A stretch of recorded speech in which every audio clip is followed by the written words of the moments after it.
Pak, maaf mikrofonnya belum hidup. Ya, oh iya, maaf ya. Baik, saya mulai lagi. Selamat datang teman-teman semua. Ya, terima kasih telah hadir di pertemuan kita pada sore hari ini. Berdasarkan yang telah kita diskusikan bersama, pertemuan kita yang hari Sabtu kita pindahin ke hari Selasa ya, hari ini, yaitu jam 16 yang harusnya jam 15.30 sampai jam 18 ya. Cuman karena ada amanat dari Pak Rektor dan juga Pak Dekan, aktivitas perkuliahan kita alihkan menjadi online ya, yang di sini kita coba untuk istilahnya itu menyesuaikan dengan online juga pembelajarannya dan juga pembahasan materi kita nanti gitu ya, dan juga termasuk waktunya. Nah, dari teman-teman infonya kita memang sudah akan pindah ya ke kelas, ke jadwalnya itu jadi sore 16.30 Selasa 15.30 sampai jam 18, dan ruangannya ruangan mana kemarin ya? Saya agak lupa ya. C atau A kemarin ya. A303 atau A3 berapa kemarin ya itu ya. Ada Septi di sini. Ruangan A202, Bapak. A202 ya. Itu kemarin sudah ada diobrolin ke ini enggak ya? Ke akademik ya? Iya, sudah, Bapak. Sudah ya, dan diperbolehkan ya menggunakan ruangan itu ya. Iya. Baik, dan mudah-mudahan kita bisa tetap konsisten ya dengan jadwal yang telah kita pilih bersama. Namun juga tidak tertutup kemungkinan bagi teman-teman yang memang ada hal-hal tertentu yang itu sesuai dengan bertabrakan dengan jadwal kita dan memang sangat-sangat tidak bisa ditinggal. Ini silakan sampaikan kepada saya. Tapi beda cerita ya. Kalau misalnya ternyata minta izinnya itu karena bannya bocor, itu mungkin masih bisa. Tapi kalau misalnya ketiduran sore gitu ya, mau pergi jalan-jalan sama keluarga, ngantarin keluarga ada yang nikahan, itu agak sulit itu. Ya, agak beda. Kalau teman-teman yang nikah itu baru nggak masalah itu. Ya, kirim ke kita ke teman-teman yang lain. Hanya saja kalau benar-benar urgent itu tidak apa-apa, misalnya bentrok dengan jam kerja dan juga ada agenda yang memang dari apa ya, dari akademik akademik yang mengadakan gitu ya. Nah, ini saya mau tanya juga kepada Septi atau Latifa. Kemarin di grup itu ada ini ya, ada diskusi terkait sore ini, ada dari akademik, ada ini ya, bukan diskusi sih, lebih tepatnya ada pemaparan dari akademik ya. Kalau boleh tahu itu tentang apa? Itu udah dimajuin, Bapak, itu workshop skill. Workshop ya, workshop apa itu kalau boleh tahu?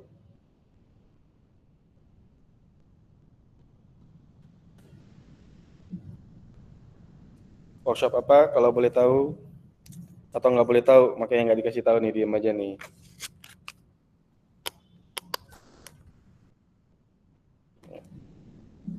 Oke, teman-teman sebentar ya.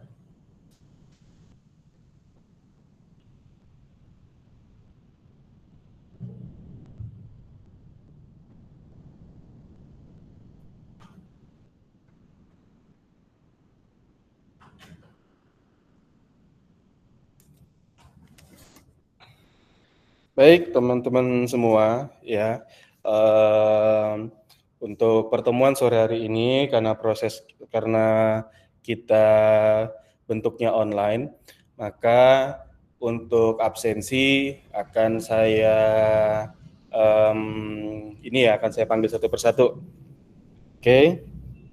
Nah, yang pertama bagi teman-teman yang namanya dipanggil ya, silakan konfirmasi kehadiran dengan bilang hadir Pak gitu. Oke. Mohon bantuannya dari teman-teman semua. Yang pertama ACH Ngilman Nasuka, apakah hadir?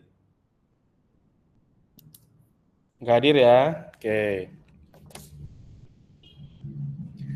Berikutnya Cindy Afifah Surya Pratiwi. Cindy, apakah hadir Cindy? Hadir, Pak. Cindy hadir. Hadir. Oke. Firda Lulu, Firda hadir? Hadir, Pak. Oke, hadir. Muhammad Zulfikar Ardan Hakwijaya, hadir? Oke, belum ya. Ihsan Adi Firmansyah, apakah hadir? Hadir, Pak. Hadir. Oke. Ya. Ini temannya Zulfikar Ardan Hakwijaya ini tolong di reminder ya. Eman-eman 1% lumayan untuk penilaian di akhir semester nanti. Hikmah Najwa Rabeta, apakah hadir? Oke, tolong di reminder juga ya teman-teman ya. Jangan ada yang ditinggalin, jangan ada yang kayak tidak di reminder. Teman-teman. Berikutnya Finisi Luki Prasnanta Putri. Apakah hadir? Hadir. Oke. Nur Aini hadir? Hadir, Pak. Oke, good. Septi hadir ya? Iya, Bapak. Septi, kamu ini ada saudaraan sama Siti Nurhaliza, Pak? Enggak, Bapak. Enggak ya? Namanya sama nih. Berikutnya, Eka Sufistika Munica. Hadir, Pak. Hadir. Rahmawati Fitri Desika. Oke, belum ya, tolong di reminder. Berikutnya Rahmawati, ini udah. Latifah Sofa. Latifah hadir nih kayaknya nih. Latifah hadir? Hadir, Bapak. Hadir. Oke, Sabrina Nuril Latifah. Hadir, Pak. Oke. Dimas Prabowo. Tolong di reminder untuk Dimas Prabowo. Kemudian Salsabila Rinitis Wijaya. Hadir, Pak. Oke. Berikutnya Kaisa Nazara Akila Rufaida. Hadir? Kesya Nazara hadir, Pak. Hadir? Ya, oke. Panjang-panjang ya nama teman-teman ini ya. Sampai ada yang 5 kata gitu. Adilham Zidan. Sepupunya Zidan dan Zidan. Hadir nggak nih? Adilham? Oke, belum ya. Mareta Ayu Setianingrum, apakah hadir? Hadir, Pak. Oke. Lahirnya bulan Maret ya ini, Mareta ya? Iya, Pak. Iya dong. Aisyah Bunga Permata Suci. Hadir, Pak. Hadir. Ya. Yusuf Adil Fadullah. Tolong di reminder juga. Arina Iski Ratnawati. Hadir, Pak. Oke, hadir ya. Ini kayak cowok-cowok pada kemana ya ini ya, Septi ya, Latifah ya? Lagi ada futsal atau badminton atau pada ikut aksi ini? Ada yang tahu, Septi atau Latifah? Sebentar, Bapak. Kurang Saya tahu, Bapak. cek Ini pribadi kayaknya aja, pada Bapak. futsal deh. Futsal? Kalau nggak ketiduran mungkin. Oh, kalau futsal aja ajak dong. Tolong di reminder ya teman-temannya ya. Anissa Desliana Putri. Ada? Oke, tolong di reminder ya. Muhammad Rafa Hanan Maridza. Apakah hadir? Hadir, Pak. Saya hadir. Hadir. Oke, good. Lutfia Noval Rido. Hadir, Pak. Hadir. Ini ada cowok ada juga nih. Amelia Dwi Sonya. Hadir, Pak. Oke. Muhammad Umam Maulana. Hadir? Oke, tolong di reminder ya. Safik Fatur Rahman. Hadir? Hadir, Pak. Good. Muhammad Fahrizal Ardan. Hadir, Pak. Oke. Ya. Muhammad Ilham Arbani. Oke, kosong. Tolong di reminder juga. Herlina Nurhaliza. Hadir, Pak. Oke. Ada yang namanya belum disebut di sini? Dimas Prabowo, Pak. Dimas Prabowo hadir ya. Hadir. Ada lagi yang belum? Rahmawati. Mana Rahmawati tadi ya? Saya, Pak, hadir. Rahmawati Fitri Desika ya hadir. Ada yang belum disebut lagi namanya? Ade Zidan nih. Hadir Pak, hadir. Oke, good. Ada lagi Zulfikar Ardan Hakwijaya udah hadir? Belum ya? Yusuf Nadil Fadullah hadir? Belum hadir juga. Dan Anissa Desliana Putri, apakah sudah hadir? Hadir Pak, hadir. Oke. Satu lagi, Muhammad Umam Maulana, apakah hadir? Oh, ini ada Umam nih. Umam? Kamu bilang hadir apa nggak hadir ini, Umam? Apa? Mic-mu masih mati itu. Oke, Umam. Kalau kamu nggak bilang hadir, saya tidak bisa memverifikasi kamu beneran hadir kalau ya. Muhammad Ilham Arbani sudah hadir? Belum. Oke. Bagi yang namanya kita akan tunggu sampai nanti sore ya, sampai jam berapa tadi ya kita sebut ya? Sampai jam 17.30. Jika ada teman-teman yang belum hadir, nanti akan kita anggap yang belum datang ini akan kita anggap tidak hadir. Baik teman-teman semua, ya kita buka pertemuan pada sore hari ini dengan bacaan Bismillahirrahmanirrahim. Kita berdoa dulu. Raditu billahi robba wa bi islami dina wa Muhammadin nabiyya Nabiya wa Rasulah, Robbi zidni ilma warzuqni fama. Teman-teman semua, pada minggu lalu kita telah membahas tentang esensi dari manajemen strategik. Ya, kita ada tugas minggu lalu yang harusnya kita bahas pada pertemuan pada sore hari ini. Hanya saja kembali lagi kita dalam proses menunggu kondisi negara kita kondusif. Karena ternyata sekarang masih ada demo. Tadi malam, apakah ada yang nonton atau lihat perhatiin berita? Ada di Unisba sama Unpas itu di Bandung. Ya, mudah-mudahan itu tidak menjalar lah sampai ke Surakarta. Dan sepertinya sih tidak, ya, karena kita lumayan kuat nih backingan di Surakarta nih. Jadi tetap saja untuk antisipasi online dulu memang di minggu ini juga layak memang untuk dipertimbangkan gitu. Nah, terkait tugas yang kemarin kita berikan kepada teman-teman, silakan di-scan ya, silakan di-scan dan juga di upload ke link G Drive yang telah kita tampilkan dalam grup ya. Dan ini akan kita tunggu sampai jam 12 besok siang. Ya, jam 12 besok, tanggal 3 September tahun 2025. Bagi yang tidak mengumpulkan, maka absensinya pada hari Senin kemarin, pada hari Sabtu kemarin, kita anggap tidak hadir.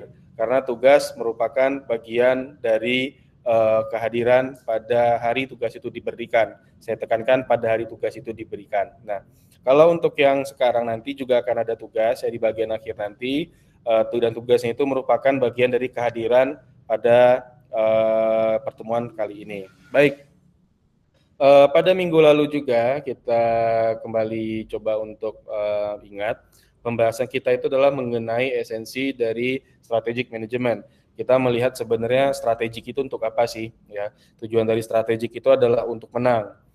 Dan dari manajemen strategi itu adalah pengelolaan sumber daya untuk bisa pengelolaan sumber daya dan analisa kondisi internal maupun eksternal untuk mendapatkan competitive advantage atau keunggulan kompetitif yang lagi-lagi agar kita bisa menang, agar kita bisa menjadi pilihan utama daripada klien kita dan juga customer kita. Ya, tidak lain tidak bukan adalah itu. Nah, strategi juga kita ketahui ada beberapa tingkatan. Dalam bisnis itu ada strategi korporat, strategi bisnis, dan juga strategi secara fungsional. Nah, kita kemarin juga sempat bahas ya tahap-tahap dalam perencanaan dan penerapan strategi ya. Ada visi misi, ada analisa internal eksternal hingga prosesnya untuk dievaluasi. Nah, semuanya itu khusus untuk pertemuan pada kali ini kita akan membahas penerapannya seperti apa. Oke, kita akan membahas proses perencanaan atau tahapan manajemen strategi itu seperti apa, ya. Visi misi itu bagian dari tahapan yang mana, ya. Analisa internal itu bagian dari tahapan yang mana, ya. Penerapan itu masuk dalam tahap yang mana, pembagian tanggung jawab itu bagian dari tahapan yang mana, dan juga monitoring itu bagian dari tahapan yang mana. Nah, di sini saya akan share ya materi kita pada hari ini, yaitu kita akan membahas tahapan dari manajemen strategik. Tahapan ini yang kita maksud teman-teman semua adalah dari proses perencanaan hingga nanti prosesnya kita evaluasi dan review, ya. Nah, ada 3 hal utama dalam tahapan manajemen strategik. Yang pertama itu adalah formulasi. Tahapan kedua adalah implementasi, ya. Tahapan ketiga adalah evaluasi. Prinsip kerjanya di setiap tahapan ini tetap sama, ya. Strategi is math dan berfokus kepada economic logic dan juga kelayakan dalam penerapannya, ya. Nah, hal pertama dalam tahapan manajemen strategik ini kita dalam kelas ini menerapkan framework oleh David FR David dan FR David, ya. Ini senior and junior nih teman-teman, ya. Ini adalah bapak anak, ya. Bapaknya itu nggak tahu nih yang mana nih, ya. Pokoknya itu kayak yang bapaknya itu namanya itu ada senior di belakangnya, yang anak itu ada junior di belakangnya. Yang ini merupakan salah satu textbook dalam manajemen strategik yang cukup banyak digunakan oleh universitas-universitas besar, ya, yang kemudian diimplementasikan kepada korporasi-korporasi juga, yang judul bukunya itu Strategic Management: A Competitive Advantage Approach, Concepts dan Cases, ya. Di dalam buku ini David, ya, bapak dan anak ini memberikan framework dalam framework mengenai tahap-tahap dalam manajemen strategik. Yang pertama itu mereka memberikan hal yang perlu dianalisa pertama kali itu adalah tipe dari strategi, ya. Yang ini dalam buku mereka tercantum di chapter 4 dan seterusnya gitu. Nah, kita pada pertemuan hari ini akan membahas ini secara kurang lebih mengikuti framework dari ini gitu. Dan nanti untuk di pertemuan berikutnya, di pertemuan ketiga itu kita akan bahas tentang terminologi dalam manajemen strategik, dan pada pertemuan keempat kita akan bahas type of strategy. Kita akan mulai yang ungu ini. Kemudian pada pertemuan kelima kita akan bahas mission and vision dari suatu organisasi. Pertemuan keenam kita bahas internal audit, pertemuan ketujuh kita bahas external audit, dan pada pertemuan ke-9 setelah UTS barulah kita coba akan untuk kalau bisa kita bilang mini kompetisi, ya, atau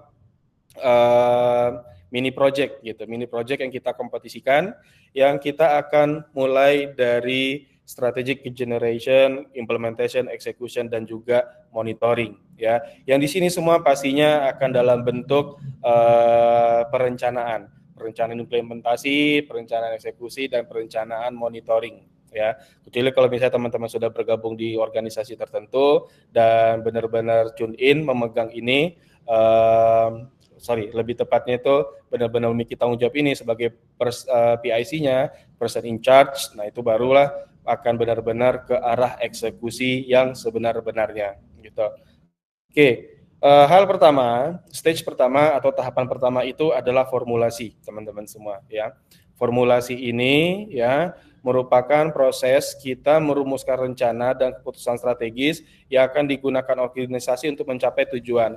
Aspek kuncinya pada tahap formulasi ini kita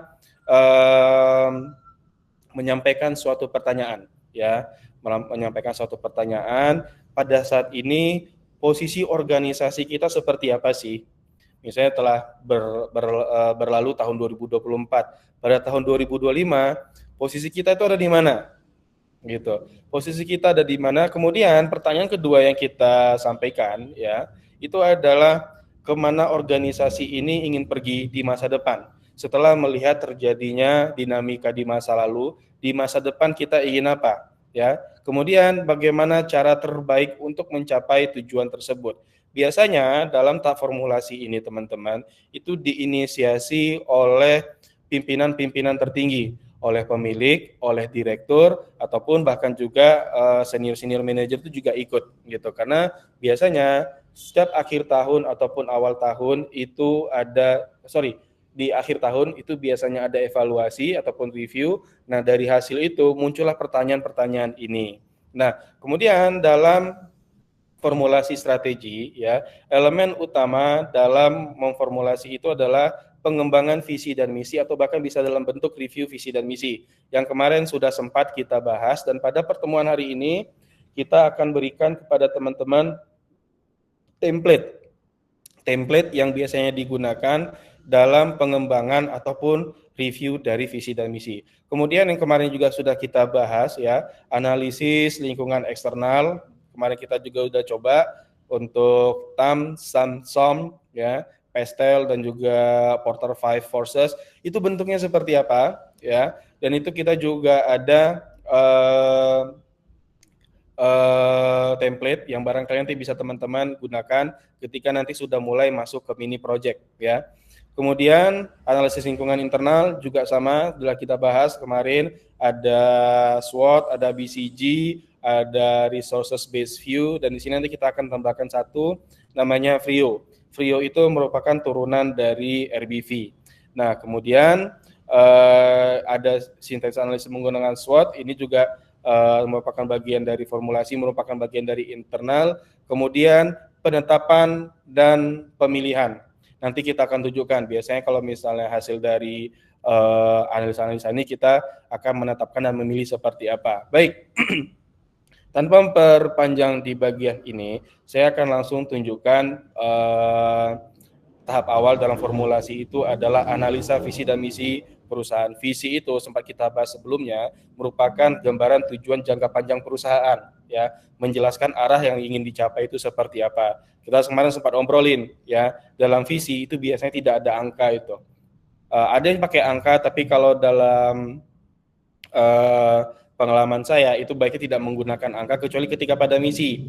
Misi itu kan pernyataan tujuan utama dan cara perusahaan mencapai visi tersebut. Saya kemarin berikan contoh teknologi konstruksi. Kita punya visi ingin agar perusahaan ini visi kita itu adalah agar semua orang bisa mendapatkan akses yang layak untuk rumah yang berkualitas tinggi.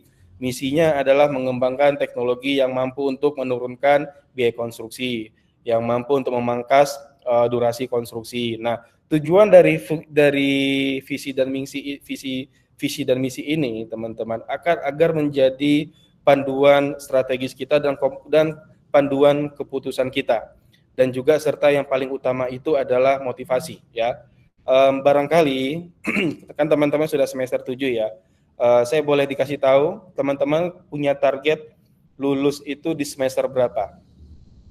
Apakah di sini ada yang punya target lulus di semester 8 atau 9? Yang semester 8 coba raise hand deh. Saya mau tahu. Ada berapa nih? Ada Latifa. Oke, siapa lagi? Ya, ini semester berapa tadi ya? Semester 8 ya, setelah semester 8. Ada Arinaiski ya. Lumayan banyak ini kalau kita lihat ya. Kemudian yang punya target lulus setelah semester 9, apakah ada? Harusnya nggak ada ya. Nih, siapa aja nih yang hand raise ya. Oke. Nah, ini ada Septi ya. Septi mau lulus setelah semester 9, Septi. Karena kemarin semester 3 cuti, Bapak. Ada matkul yang belum diambil. Oh gitu, ada cuti, mudah-mudahan terkejar ya. Nah, ini teman-teman, saya yakin teman-teman setelah lulus kan pengen kerja ya. baik itu dalam berwirausaha ataupun menjadi abdi negara, PNS, tentara ataupun polisi ya, atau bahkan bekerja di korporat ya. Nah, kita melihat di sini visi itu kan salah satu fungsinya adalah motivasi seluruh elemen organisasi.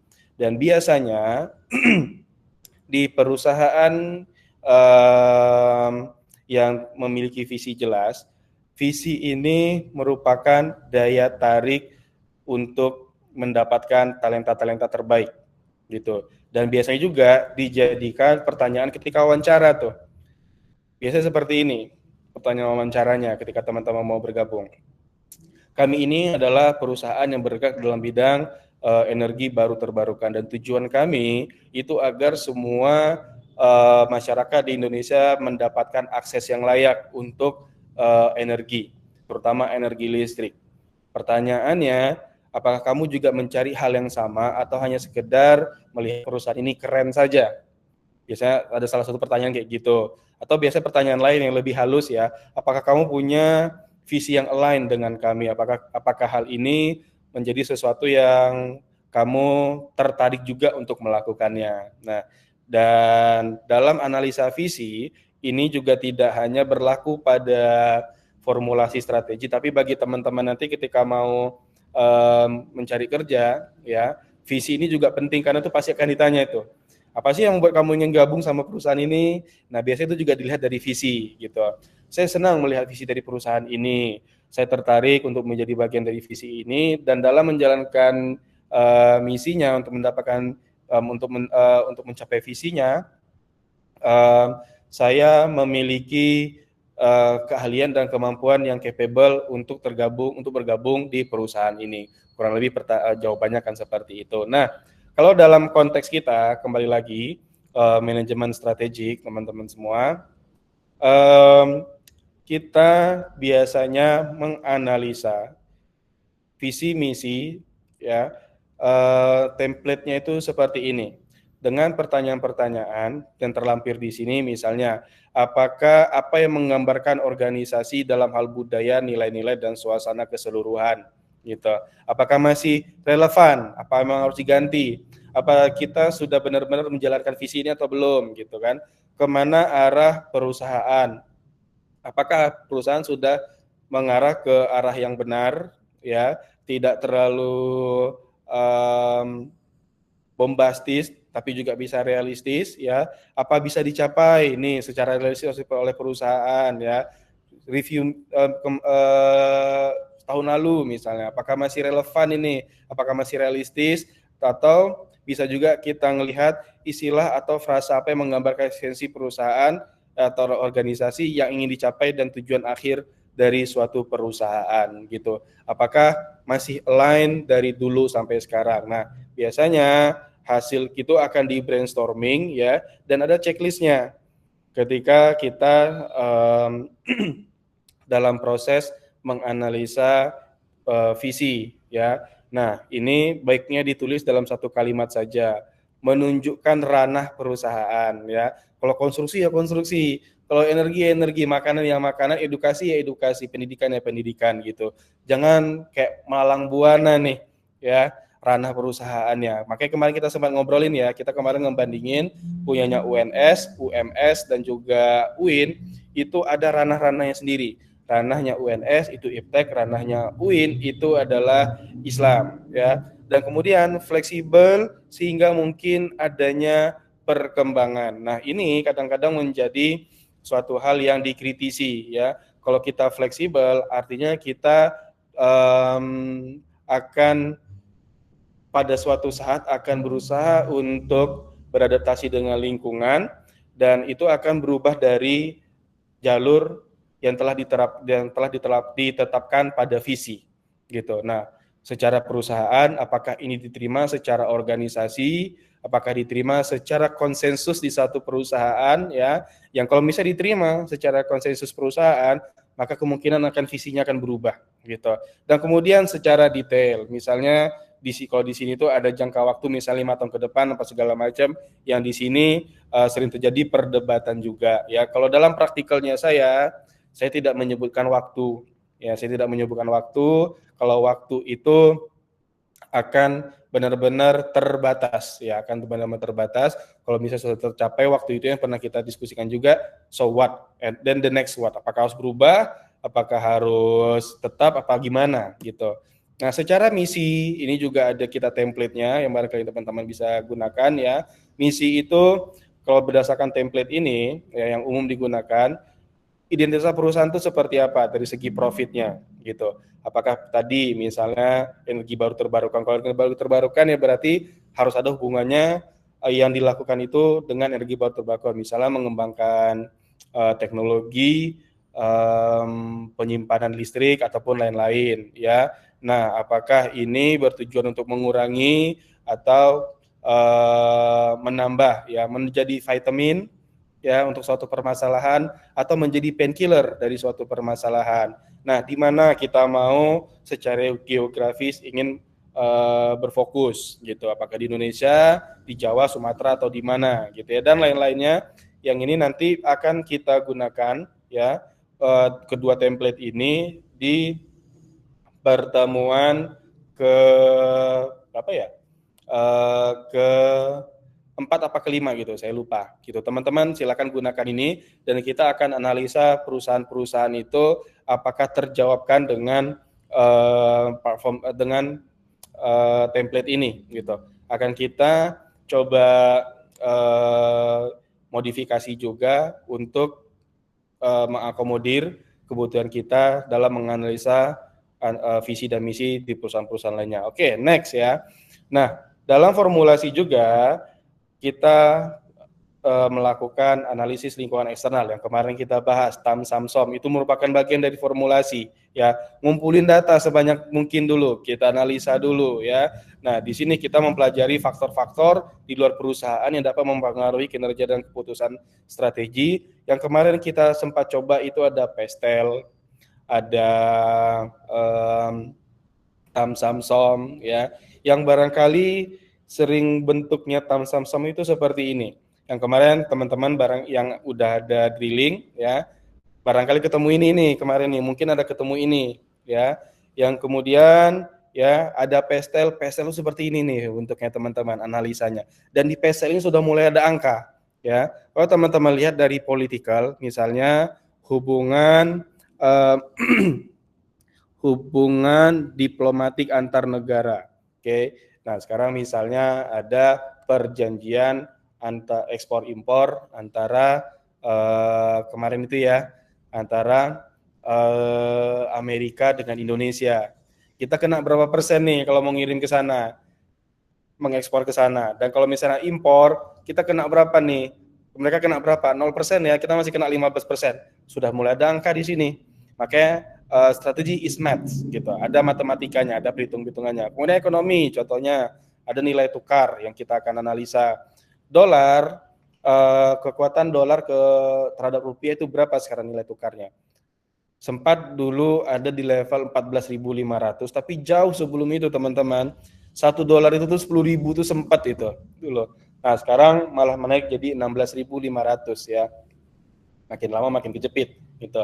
Kemudian dari sosial, masyarakatnya seperti apa, teknologi sekarang sudah berkembang seperti apa, legal dan environmentalnya seperti apa. Nah, ini adalah template yang besok teman-teman bisa gunakan ketika analisa PESTEL pada pertemuan entah ke-6 apa ke-7, saya lupa itu urutannya. Nah, kemudian Porter Five Forces ya, ancaman pendatang baru, bargaining power atau daya tawar dari supplier, daya tawar pembeli, substitusi produk, dan juga competitiveness rivalry. Nah, kemudian ada juga secara internal ya yang kemarin kita bahas juga, kita mengevaluasi faktor-faktor di dalam perusahaan yang mempengaruhi kemampuan atau lebih tepatnya kemampuan perusahaan untuk analisa untuk mencapai suatu tujuan ya. Kita identifikasi kekuatan, kelemahan, sumber daya, kapabilitas, budaya, dan struktur organisasi. Nah, biasanya yang kita kemarin juga sudah sempat analisa, coba untuk trial itu resource based view, ada yang tangible, ada yang intangible. Nah, di sini juga ada FRIO. FRIO itu bentuknya kayak gini, teman-teman, gitu. Kita menganalisa setiap resources yang kita miliki di sini, baik intangible maupun intangible, secara value. Nih, apakah sumber daya tersebut berharga atau bernilai? Secara relatif, seberapa langka sumber daya tersebut. Imitability, apakah sulit untuk ditiru, dan secara organisasi, apakah organisasi memiliki kemampuan untuk mengelola sumber daya secara efektif, ya. Nah, misalnya di antara semuanya ini ada yang cuma satu nih memenuhi kriteria, berarti kita hanya sedikit saja kompetitif di bagian situ. Nah, seterusnya jika ada dua yang kita secara kriteria masuk, temporary, cuman sekarang nih, ya kemungkinan kompetitor bisa untuk mengimitasi gitu. Dan kemudian misalnya ada cuman satu, ya ternyata di segi organisasi kita berarti belum memanfaatkan resources tersebut dengan baik. Dan kalau misalnya semuanya iya, ini artinya merupakan salah satu competitive advantage kita yang akan menjadi pembeda dari kompetitor-kompetitor lainnya. Oke, lanjut dulu ya. Dan juga ini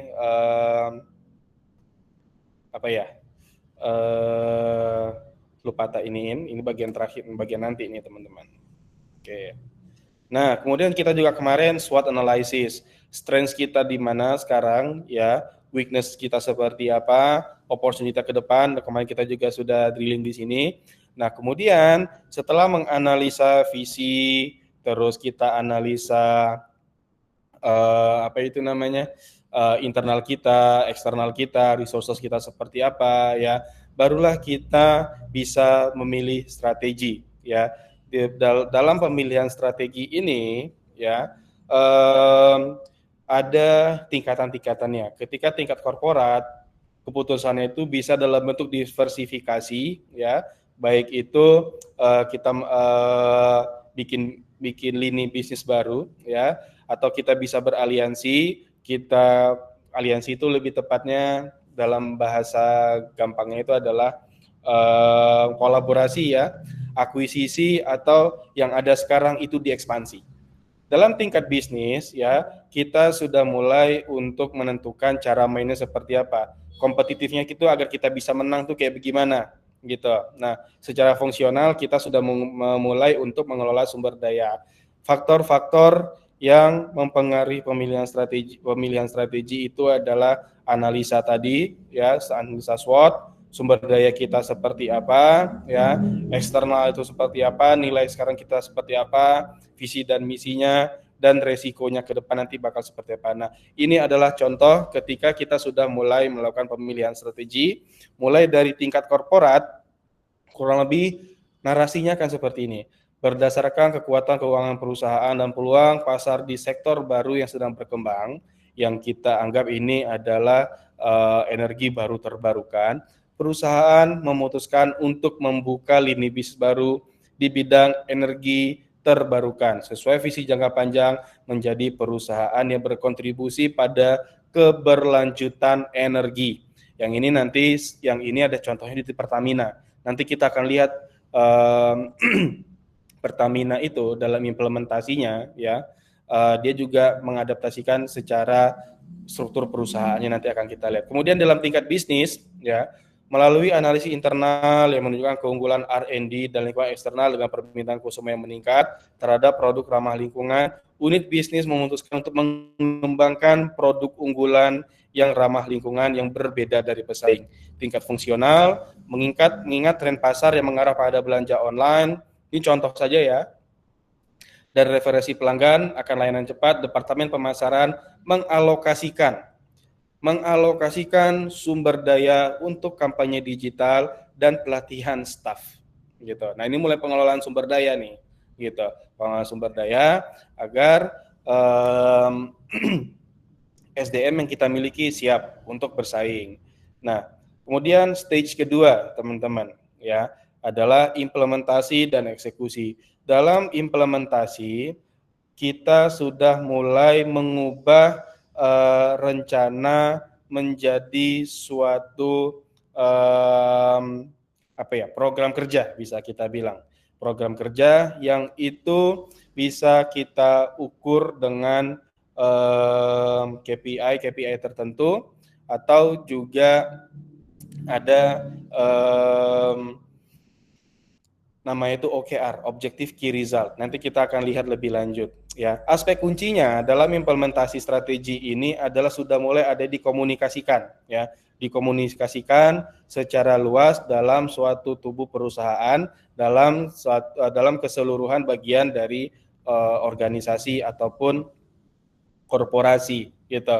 Nah, di sini sudah mulai alokasi, ya, ini masih alokasi ini masih alokasi sumber daya, ya, diberikan misalnya untuk marketing sekian, untuk operasional sekian, untuk SDM sekian, gitu kan. Misalnya ada 1 miliar, ya, 250 untuk marketing, ya. Gading, salah.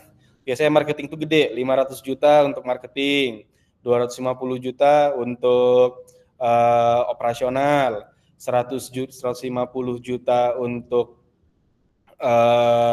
pengembangan SDM, dan 150 juta untuk pengembangan SDM, dan 100 juta untuk keuangan. Keuangan di sini dalam artian ada penggunaan untuk software-software tertentu ataupun hal-hal lainnya. Nah, elemen utama dalam implementasi ini adalah diperlukan struktur organisasi yang mendukung, ya. Dan yang kedua itu adalah program kerja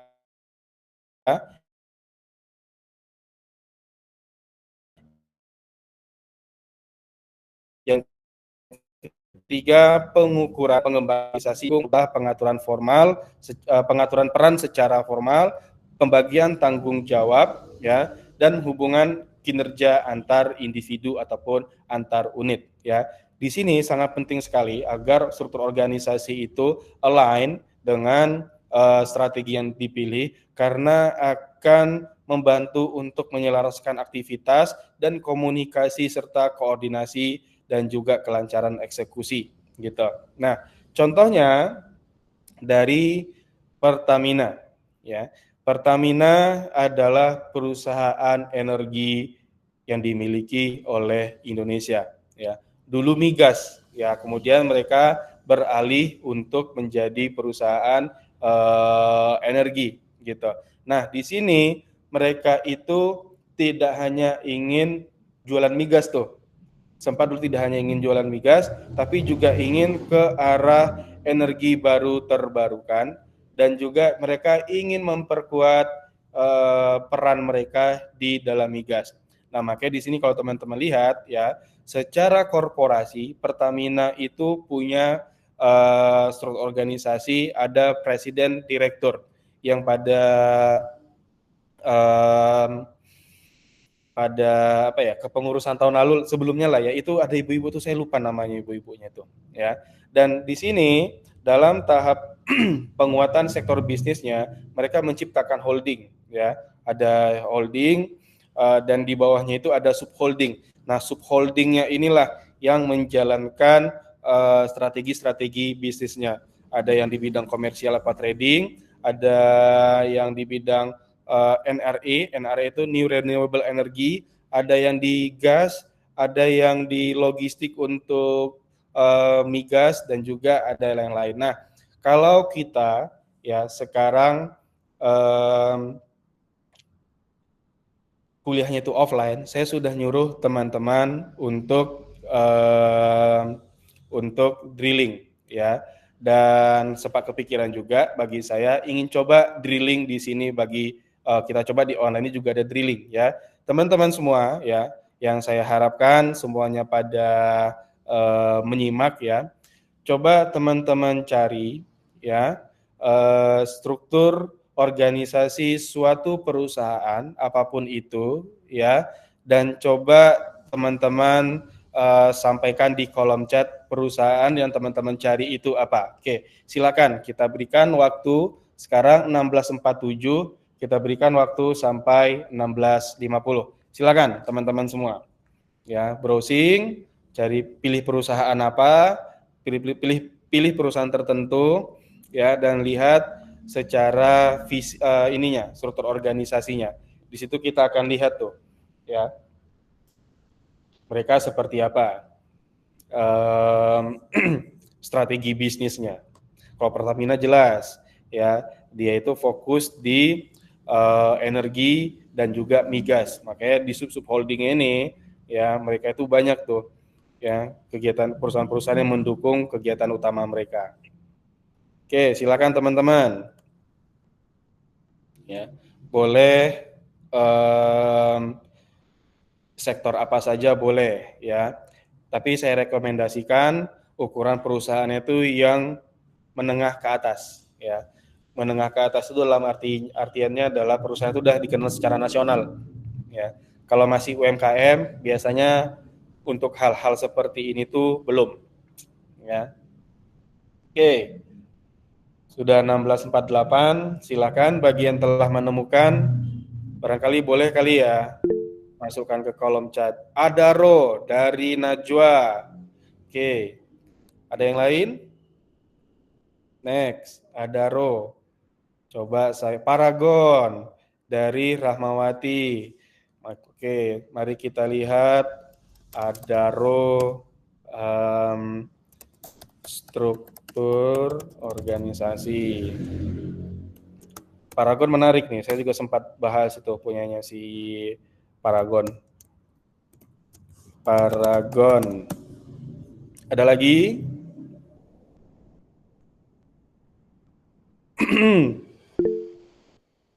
Apple. Oke, Apple. Tadi ada punya Adaro sendiri nih. Nih Adaro. Adaro, mana Adaro ya? Ini Adaro. Nih. Oke. Ada yang lain? Ya. Tadi Apple Inc. Organization structure. Oke. Ini udah keluar belum ya? Ada yang lain? Malah nggak bisa nih buka yang punya Apple. Indofood, Sabrina. Oke, coba Indofood tuh bakal mirip-mirip Pertamina tuh, Sabrina, karena dia banyak. Struktur organisasi Indofood. Oke. Nah, sudah jam 16.50. Ayo kita lihat yang punya Indofood dulu aja deh, teman-teman. Ya, mohon kerjasamanya untuk buka struktur organisasi dari Indofood ya. Ini kalau kita googling itu akan bermacam-macam ini ya. Kalau saya bukanya punya ini open link in new open image di new tab ya. Nah, ini kurang lengkap ya. Anyway ya, Ultra Jaya Milk ada lagi, seru juga nih. Indofood, Ultra Jaya Milk, ada lagi yang lain ya. Nah, sekarang teman-teman ya, kalau teman-teman lihat di seluruh struktur organisasi itu, teman-teman semua bisa lihat ya unit-unit ya yang itu didirikan atau diinisiasi atau dibentuk lebih tepatnya dibentuk untuk mendukung kegiatan perusahaannya mereka ya. Jika teman-teman di perusahaan saya yang pernah saya analisa itu punyanya Paragon ya, dia itu ada yang khusus komersialisasi, unit khusus komersialisasi itu dia ada tuh khusus tuh, karena mereka ini ya produknya adalah produknya itu adalah skincare ataupun makeup ya yang membutuhkan pendekatan ataupun taktik-taktik komersialisasi yang itu bisa memperkenalkan produk mereka secara luas. Tuh. Maka ini kan udah bagian dari implementasi nih kita bahasnya nih. Makanya di struktur organisasi itu juga harus dibentuk ya unit-unit tertentu yang mendukung untuk mencapai visi dari organisasi tersebut. Ini ada hubungannya dengan pembahasan kita minggu lalu tidak boleh ada posisi yang kosong. No vacant positions ya. Yang di sini timnya harus ada dan prosesnya pun juga harus ada. Nah, mudah-mudahan teman-teman bisa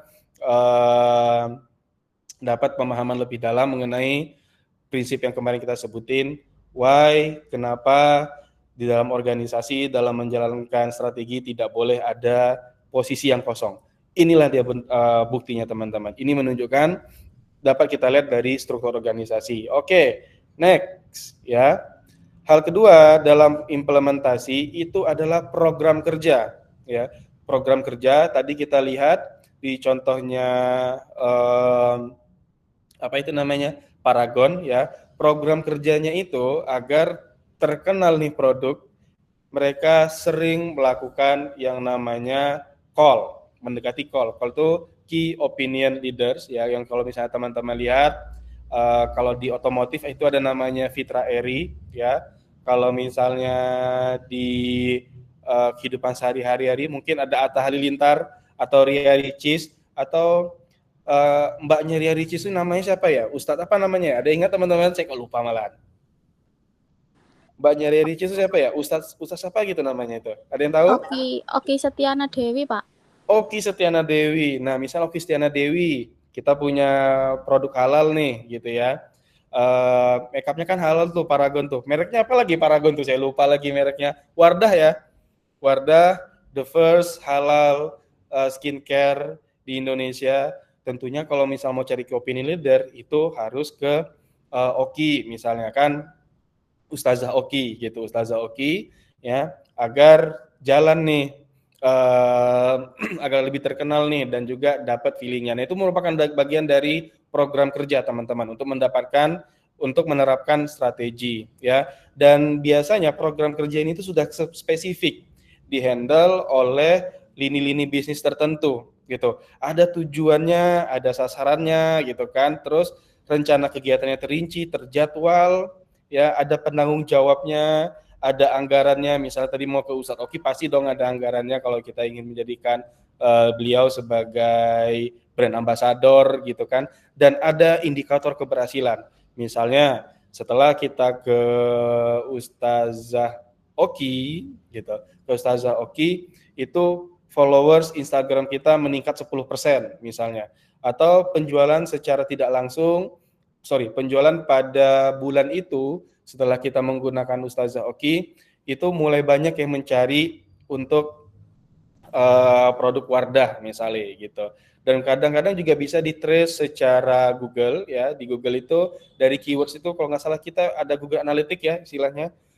Berapa banyak peningkatan pencarian produk Wardah di search engine itu bisa tuh di tracing itu. Nah, makanya itu semua disusun dalam bentuk program kerja dan ada template-nya juga teman-teman. Template umumnya itu seperti ini. Nih, ya.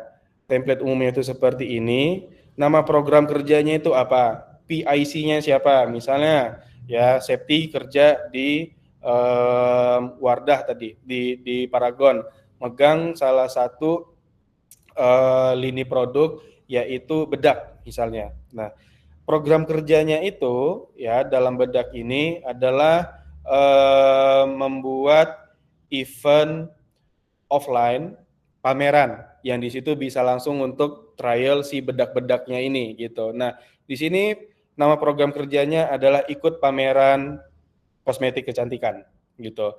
Person in charge-nya adalah Septi Nurhaliza misalnya. Tujuannya agar masyarakat terutama wanita di usia sekian ya, di range usia sekian familiar ataupun aware dengan produk ini ya. Waktu dan tempat di mana deskripsinya seperti apa dan secara performance indikatornya apa, targetnya apa, realisasinya bagaimana ya, itu sudah mulai diukur gitu secara program kerja ya. Nah, kemudian ya program kerja ini sepertinya ke ini lagi. Oke, nah nih. Nah, untuk pelaksanaan kinerja ya, kita itu gunakan OKR biasanya gitu. Nah, yang tadi teman-teman lihat di sini ini kurang lebih mirip-mirip lah seperti OKR ya. Tapi di disiplin yang lain juga ada yang menggunakan OKR. OKR adalah kerangka kerja manajemen ya, yang menetapkan tujuan, kemudian ada hasil kuncinya dan juga ada inisiatif-inisiatifnya ya. Nah, kalau dalam penyusunannya objektif itu ditulis secara kualitatif, hampir mirip-mirip kayak begini ya, gitu. Hanya saja yang membedakan antara pelaksanaan kerja dengan program kerja ya, itu ada terletak di inisiatifnya. Inisiatifnya itu apa aja tuh yang mau kita lakukan gitu. Bahkan kemungkinan mungkin saya agak keliru juga ya, mungkin pelaksanaan kinerja ini sebelum program ini ya. Nah, bentuknya itu seperti ini ya. Ini yang pernah saya lakukan dulu ya. Waktu itu di bagian business development, waktu itu kita punya objektif misalnya nih meningkatkan exposure melalui sosial media. Ini kan secara kualitatif nih. Nah, di sini tuh ada metriknya, misalnya key resultnya itu ada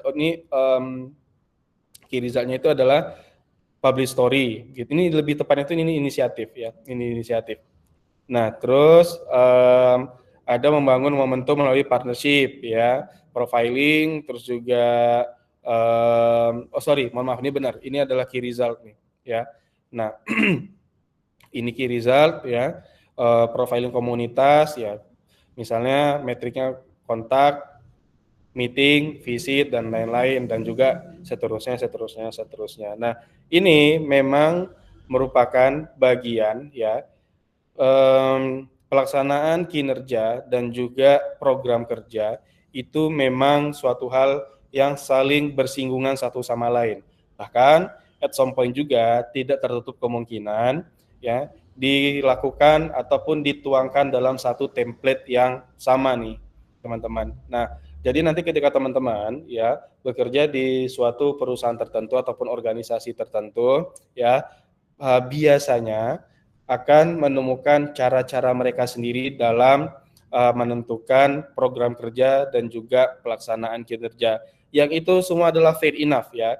Karena itu tadi berhubungan dengan culture kerja ya, culture di suatu ataupun budaya dari perusahaan itu atau organisasi itu, dan juga dari pemimpinnya seperti apa gaya kerjanya gitu. Nah, pemimpin itu benar-benar akan mempengaruhi cara kerja teman-teman di suatu organisasi. Ada pemimpin ya yang dia itu lebih mementingkan proses daripada hasil. Ada juga pemimpin yang mementingkan hasil daripada proses, kebalikan nih gitu. Ada pemimpin ya yang dia itu sangat ahli dalam bidang pemasaran. Program-program kerjanya itu mengarah kebanyakan ke pemasaran. Walaupun secara sejatinya teman-teman, kalau sudah jadi pemimpin di suatu perusahaan itu harus bisa tuh ya 4 manajemen ini. Manajemen keuangan harus jago, manajemen pemasaran harus jago, SDM harus jago, dan operasional harus jago. Tapi tetap mesti bakal ada tendensi atau kecenderungan tertentu dari seorang pemimpin. Nah, berikutnya adalah tahapan berikutnya adalah monitoring ataupun evaluasi, yang pada tahap ini erat sekali hubungannya dengan KPI, ya, erat sekali hubungannya dengan KPI, dan di sini kita melihat efektivitas dari pelaksanaan program kerja ataupun kinerja-kinerja yang telah kita lakukan pada waktu-waktu tertentu gitu. Nah, evaluasi ini sangat penting, teman-teman. Biasanya selalu tiap 3 bulan sekali, atau tiap 6 bulan sekali, atau tiap 1 tahun sekali. Idealnya evaluasi itu di 3 bulan sekali ya. Idealnya 3 bulan sekali, tapi ada kritik nih. Kalau tiap 3 bulan sekali selalu evaluasi strategi ya. Kritiknya adalah kita ini ngomongin kerjaan ya atau mengerjakan pekerjaan itu sendiri gitu. Karena kalau kita evaluasi, kita pasti meeting tes gitu. Gimana pencapaian kita pada minggu lalu atau selama 3 bulan ini gitu. Apakah masih bisa dilanjutkan ataupun tidak? Kalau misalnya ternyata bisa dilanjutin, ya alhamdulillah nih. Gak banyak nih omongan nih. Tapi kalau misalnya ternyata banyak catatan-catatan tertentu, ya, itu biasanya akan banyak diobrolkan atau dibicarakan. Yang itu biasanya juga sering terjadi di startup. Di startup, ya, 3 bulan sekali itu pasti ada review dan revisi, ya teman-teman ya. Dan selayaknya startup, jika teman-teman nanti bekerja di suatu startup itu adalah perusahaan yang sedang mencari jati dirinya, itu salah satu kriteria startup itu ya. Produknya belum begitu diterima atau belum begitu jelas ya. Kemudian dari segi pemimpinnya masih trial and error ya, platform yang mau digunakan itu seperti apa ya, dan juga masih mencari ritme yang tepat dalam melakukan bisnis ya. Misalnya salah satu itu evaluasi gitu, apakah harus 3 bulan sekali atau 6 bulan sekali atau bahkan seminggu sekali ya. Saya pernah berada pada suatu organisasi yang tiap minggu itu evaluasi ya, dan sekalinya evaluasi itu 6 bulan, dan bagi saya itu tidak cocok. Dan sekalinya evaluasi itu bisa 6 jam, dan bagi saya itu nggak cocok gitu, karena spend waktu 1 minggu bukanlah waktu yang cukup untuk melihat suatu strategi atau taktik itu berhasil apa tidak. Memang minimal itu 3 bulan. Tapi kalau misalnya kita punya nafas lebih, coba di 6 bulan atau 1 tahun. Nah, kalau udah berubah, kalau misalnya udah nggak berhasil juga, barulah diubah, gitu. Sama seperti halnya ketika teman-teman ingin berwira swasta, ya, sangat saya sarankan kalau untuk levelnya kita, bagi yang belum keluarganya belum punya bisnis ataupun usaha, ya, masih karyawan nih, ingin melanjutkan usaha, coba lihat bisnisnya itu selama 2 tahun dulu gitu. Bener nggak nih strategi di bisnisnya waktu di awal itu diambil? Kalau misalnya benar, bisa dilanjut. Kalaupun salah, bisa ditutup atau bisa dipivot ya. Dan kita juga masih punya safety net nih, masih punya pekerjaan tetap gitu. Nah, kecuali kalau yang sudah punya bisnis sendiri ya, misalnya melanjutkan bisnis dari orang tuanya ya. Nah, itu barangkali sedikit banyak sudah mulai bisa untuk menerapkan ini gitu. Tapi kalau misalnya ini bisnis keluarga ya teman-teman ya, saya sampaikan jangan terlalu keras kepada orang tua masing-masing gitu. Ingat tadi dalam proses implementasi ya, komunikasi itu penting. Kalau misalnya teman-teman melanjutkan usaha keluarganya, itu biasanya ya yang sering terjadi, teman-teman itu, orang tua teman-teman ya, itu nggak bisa ngeliatin teman-teman sebagai karyawan. Ngelihatnya itu pasti seperti anak kecil, seperti anaknya sendiri gitu. Tahu apa sih kamu? Ya, tahu apa sih kamu, Le? Tahu apa sih kamu, Nduk? Gitu. Oh, udahlah, nggak usah ngerjain ini gitu. Karena mereka masih melihat teman-teman sebagai anaknya mereka, ya. Itu adalah salah satu dilema dalam perusahaan keluarga. Yang itu juga sangat-sangat normal, dan ada cara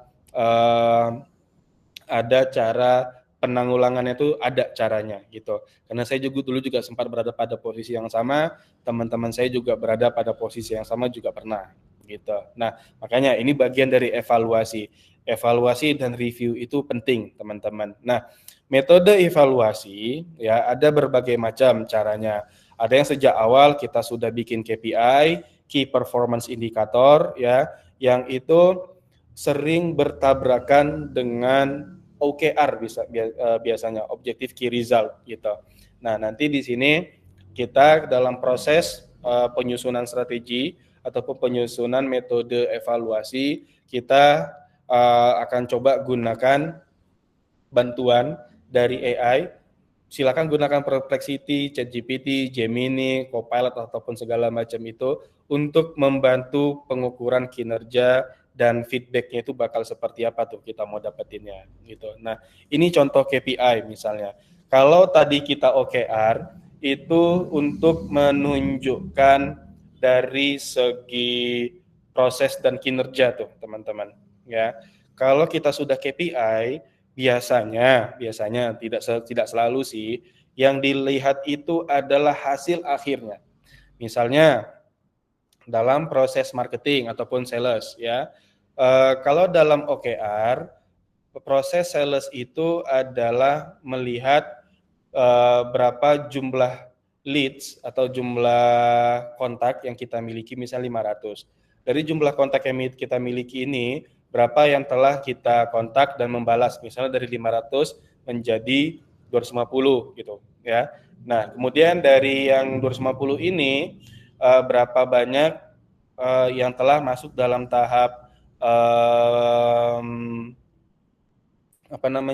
negosiasi, misalnya dari 250 menjadi 100 ya, dan dari 100 ini menjadi 50 gitu. Nah, kalau dalam KPI yang diambil langsung itu adalah yang 50-nya tuh teman-teman.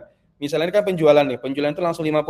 Sudah sesuai nggak targetnya gitu dengan yang 50 ini gitu. Dan 50 itu biasanya adalah target tuh. KPI itu selalu berhubungan dengan target gitu. Nah, apakah sudah tercapai 50 ini gitu. Makanya at some point hanya penggunaan KPI itu at some point itu nggak adil. Karena tidak melihat dari segi prosesnya. Kalau kita bisa melihat dari segi prosesnya, kita akan tahu kesalahan kita ada di mana, kekurangan kita ada di mana, dan progres dan perbaikannya itu bakal seperti apa. Itulah gunanya OKR.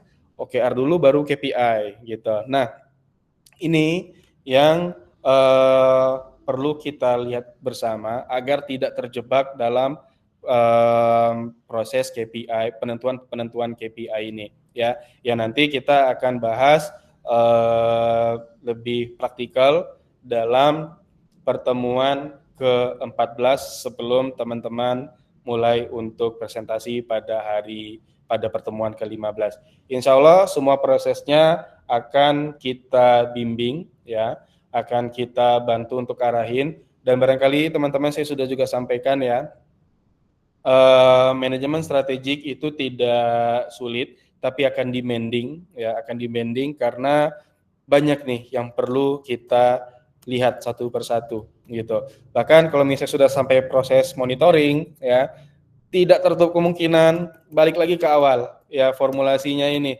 udah bener nggak ya gitu. Apa ini bener nih kita mau terjun ke sini nih? Wah ternyata salah, nggak jadi gitu. Balik lagi ke proses formulasi. Makanya proses dari penentuan manajemen strategis itu sangat-sangat demanding ya. Banyaklah yang harus kita pertimbangkan, karena biasanya kalau kita sudah berbicara strategi juga itu prosesnya tuh jangka panjang tuh teman-teman semua. Oke ya, seperti biasa kita pada pertemuan kedua ini dan terakhir besok di pertemuan ketiga kita masih akan terus menulis esai. Yang tujuan dari esai ini agar teman-teman juga bisa ibaratnya itu mendapatkan pemahaman lebih, karena teman-teman kan menulis dengan tangan agar lebih lengket aja, lebih nempel aja gitu keingatannya, dan secara esensinya itu menjadi lebih saya mau pakai bahasa-bahasa yang aneh-aneh tapi takutnya ntar malah lucu jadinya. Esensinya itu lebih tertanam lah gitu, lebih tertanam dapat esensinya. Jadi kayak secara di luar kepala teman-teman tuh sudah bisa keluar, sudah bisa ketika ditanya itu menjawab di luar kepala gitu intinya. Dan salah satu cara agar hal itu bisa didapetin ya memang menulis dengan tangan ya, handwriting. Oke. Nah, tugasnya besok adalah menulis esai 250 kata ya, ditulis dengan ditulis tangan ya, di kertas folio 250 kata mengenai proses ataupun tahapan strategi yang telah kita bahas tadi. Formulasi itu seperti apa, implementasi itu apa, evaluasi itu seperti apa.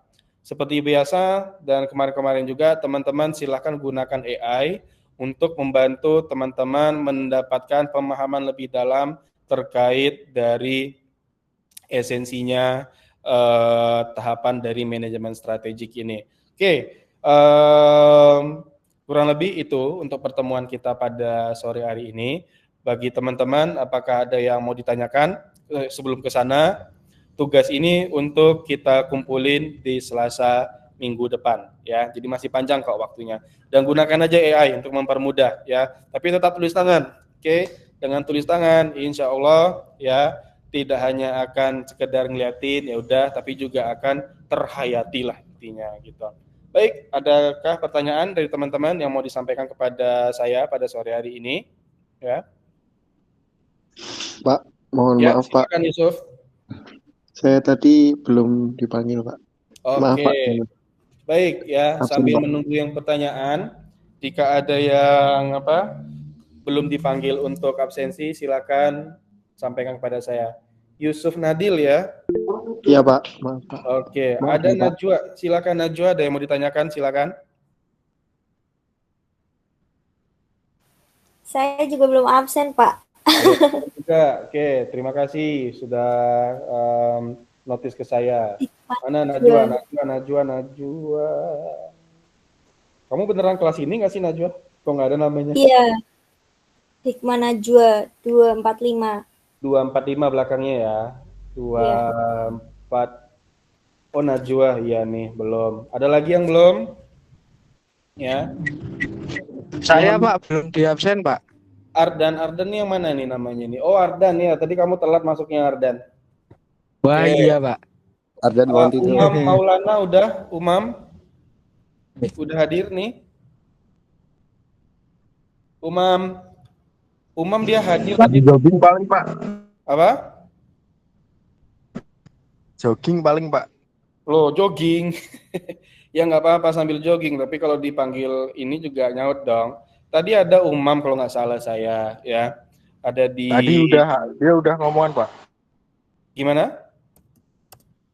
Nah, Tadi ini ada udah nih absen Umam. Umam Maulana ya. Tapi waktu dipanggil tadi nggak ada. Nah, ini saya berikan kepada teman-teman nih. Umam mau kita catat hadir apa tidak? Hadir Pak. Hadir aja lah ya. Iya, Pak. Tadi udah hadir soalnya. Nanti bilang sama Umam, Mam, kamu udah tak bantu loh ini dibilang hadir, kepada aja. Besok kamu bantuin kami ya, gitu. Transaksional banget ya. Jangan boleh ditiru ya teman-teman ya. Bercanda aja. Ini yang Ngilman Nasuka belum datang ya? Ngilman Nasuka, ACH ini apa sih panjangannya ini? ACH. Oh, Ahmad. Iya, Ahmad. Ahmad Ngilman Nasuka. Apakah hadir? Nggak ada ya, sayang banget nih ya. Lutfian mana? Lutfian Noval Rido. Hadir Pak, tadi udah bilang Pak. Oh iya, ini kamu kemarin emang nggak datang ya, Lutfia? Iya Pak, udah. Noval ya, Pak Lutfi, Pak Rido.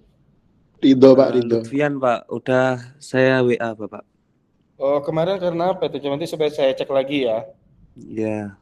Kalau untuk nanti saya cek, kalau misalnya memang saya nilai urgent, ya akan saya berikan izin. Tapi kalau misalnya tidak urgent, saya tidak bisa berikan izin ya. Misalnya perjalanan keluarga untuk ngantar apa ya?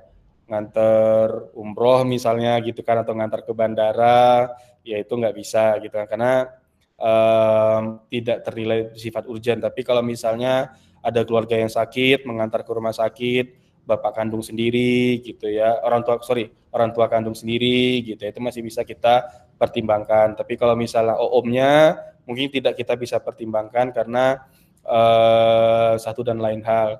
Walaupun misalnya ada alasan tertentu, om saya sakit Pak, dia sendiri di rumah, nggak ada yang ngebantuin, hanya saya yang bisa ya, mungkin saya akan coba percayalah gitu ya. I will trust you. Oke, teman-teman semua, apakah kemarin ada yang ikut demo hari Senin jam 1 di depan DPRD? Ada yang ikut aksi? Nggak ada Pak. Nggak ada ya. Lutfi Pak. Siapa? Lutfi kayaknya ikut Pak. Lutfi ikut ya, beneran itu Lutfi? Sama Yusuf Pak. Enggak Pak, enggak ikut Pak. Enggak ikut ya. Oke. Baik teman-teman, kalau terkait yang kemarin itu ya, sempat ada beberapa mahasiswa kita juga yang ikut aksi ya. Personally ya, gak usah personally lah ya. memang sekarang kondisinya itu sangat-sangat tidak kondusif ya. Jadi bagi siapapun yang ikut ke aksi itu sampaikan aspirasi secara baik dan benar dengan sabar, jangan terpancing emosi, provokasi dari orang-orang yang tidak dikenal gitu. Dan masih sama teman-teman ya, kita kemarin bahas ini di hari Sabtu. Bagi teman-teman yang jalur mobilisasinya baik dari rumah ke kampus ataupun kembali dari kampus ke rumah ataupun mobilisasi daerah rumahnya di daerah yang rawan, minimalisir untuk mobilisasi ya. Teman-teman barangkali udah lihat ya di berita tuh di Bandung di Unisba sama Unpar ya. Itu kampusnya teman-teman saya tuh banyak yang kuliah di sana, saudara-saudara saya juga itu ada chaos lah yang terjadi. Mudah-mudahan tidak sampai ke sini gitu. Baik, teman-teman semua ya, saya berikan kesempatan lagi untuk bertanya. Jika ada yang bertanya silakan disampaikan. Ya.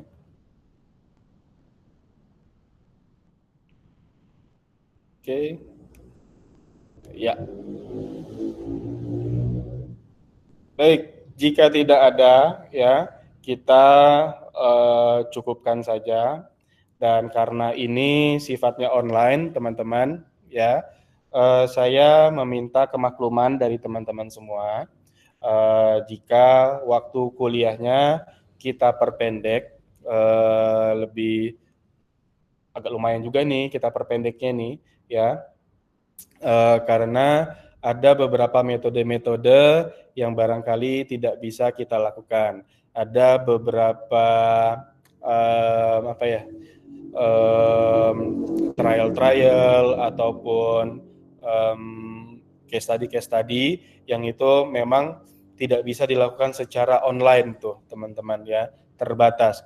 Kalau misalnya sehari ini kita tidak online ya, kemungkinan waktu dari jam 4 sampai jam 5:30 ini tuh nggak cukup gitu, nggak cukup. Dan insya Allah kalau kita offline ya, kita tidak hanya akan mendengarkan tapi akan ada interaktif di antara kita ya, nggak cuma hanya sekedar duduk saja tapi juga akan mulai untuk mobile nih teman-teman nih, ada yang ke depan ke papan tulis dan juga ada yang mulai juga ada juga nanti yang coba untuk template-templatenya yang tadi gitu, yang memang itu seharusnya sudah mulai akan saya bagikan ketika waktunya tepat gitu. Nah kalau template tadi rencana saya kalau kita offline, teman-teman lakukan secara handwriting dulu, gaya-gaya engineer ya. Handwriting dulu, oh ternyata kayak gini, itu insya Allah akan lebih gampang untuk hafalnya. Karena itu sudah terbukti di saya sendiri dan di teman-teman yang lain juga. Baik, teman-teman semua, ya. Atas nama Ahmad Nasuka, baru hadir. Ya Allah. Kamu dari tadi atau baru datang?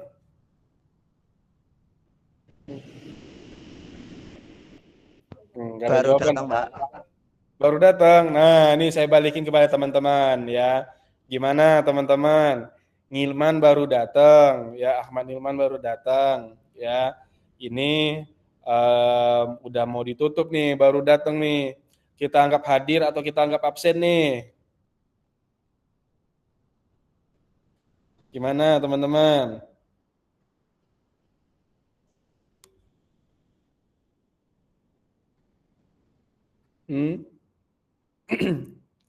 Kita anggap hadir apa absen nih? Gilman, kamu minggu lalu nggak datang nih, Gilman. Ya. Kok Dimas ngasih muka-muka sedih gitu, Dimas? Bisa ya? Oh ada tuh ternyata. Saya coba juga. Oh bisa juga ya. Enak juga nih udah bisa main beginian. Oke, Ngilman ya. Untuk hari ini saya berikan kompensasi ya. Tapi kalau besok tidak akan saya berikan kompensasi lagi karena ini memang apa ya? Ada dua hal yang jadi pertimbangan saya memberikan kompensasi karena kita baru ubah jadwal, dan yang kedua karena kita online, ya. Untuk kedepannya kita tidak akan berikan kompensasi lagi.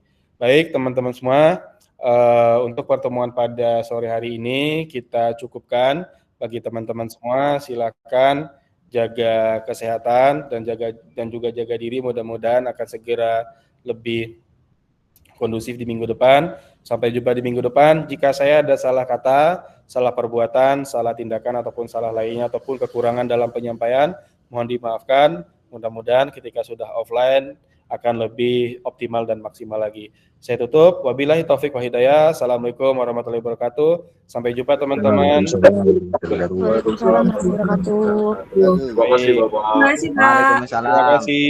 Saya tutup ya. Terima kasih, Pak. Terima kasih.